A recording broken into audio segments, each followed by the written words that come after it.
Institute of Engineering and Technology. Good morning, students. Today we are going to discuss the last case of particular integral, which will be second type of combination x into rx.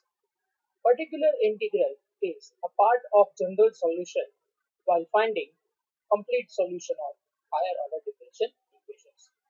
In our previous videos, we have seen exponential function, sine and cos functions, polynomial functions, and first combination exponential into random function rx. So, in the same way, let us consider some x into random function x rx. So, in our usual way, we are defining second order differential equation as y double dash plus c1y dash plus c2y equal to r of x. Y is function of x and dash indicates derivative with respect to x. C1 and C2 are arbitrary constants. R of x is a random function of x. Defining differential operator d, the given equation will take form d square plus C1 d plus C2 times y equal to r of x. Considering this part as a random function of d as f of d, it will be f of d times y equals to rx. So, for particular integral, we have three major methods: direct method, or shortcut methods, or you can say a special functions. Second is method of undetermined coefficients and method of variation of parameters. Today we are going to consider the last case of special functions, which is x into rx. So for that, I am considering yp as 1 upon f of d times rx, where rx is x into rx.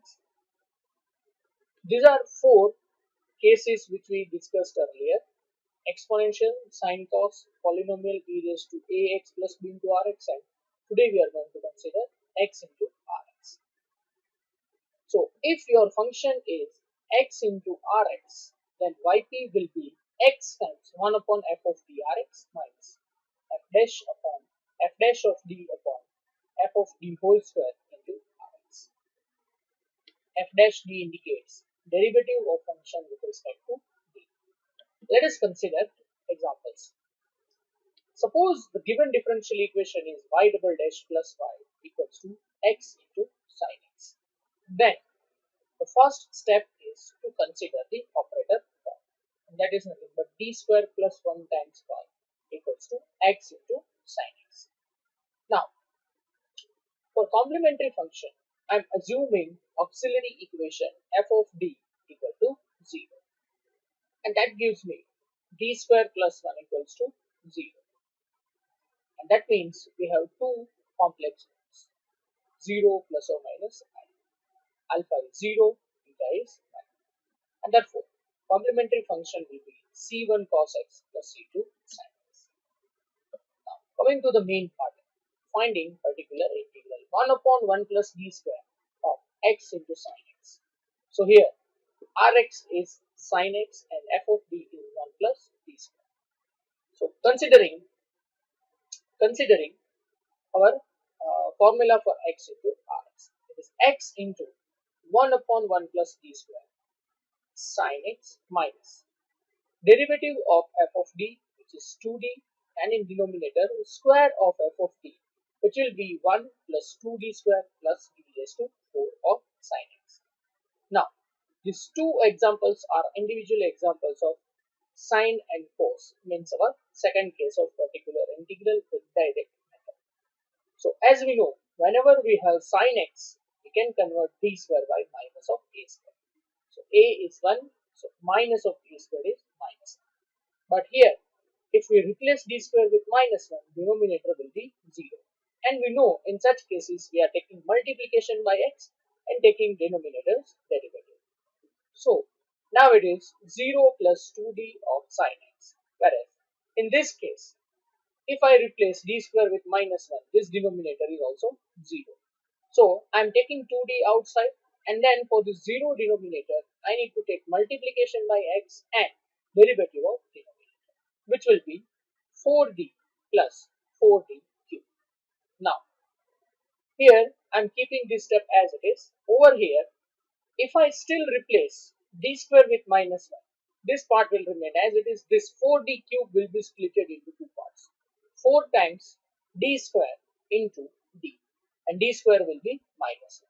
So still this denominator is 0.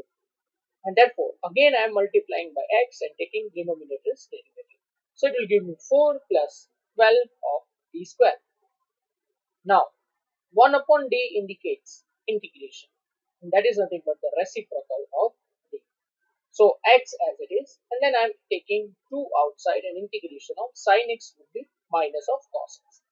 Whereas over here, I have d square replaced by minus 1, and therefore it is 4 plus 12 into minus 1, and so it is minus 8. Now, I am taking this minus 8 outside the calculation along with this 2. So it gives me 1 by 4 d into x square into sin x. D means derivative. So I am taking derivative of x square into sin x by product rule. So it is 2x into sin x plus x square into cos x. And then this will give me a particular integral for this example. Combining it with complementary function will generate the general solution. All of you should again go through the same example, check each and every step, and then go for the next example. Okay. So next example is y double dash plus 2y dash plus y equals to x e raised to x minus x into cos x. So here, operator form would be d plus 1 whole square y equals to x e raised to minus x cos x. For complementary function, I am taking auxiliary equation f of d equal to 0, and that gives me d plus 1 whole square. Okay, by mistake over here it is written d square plus 1. Consider it as d plus 1 whole square. So I have m1 plus m1 equal to m2 equal to minus 1. So this is the case of repeated roots. So it is c1 plus c2x into e raised to minus x. Now coming to the particular integral. So I have x into e raised to minus x into cos x. Now look here, we have two possibilities. I can consider this function as combination 1 or combination 2.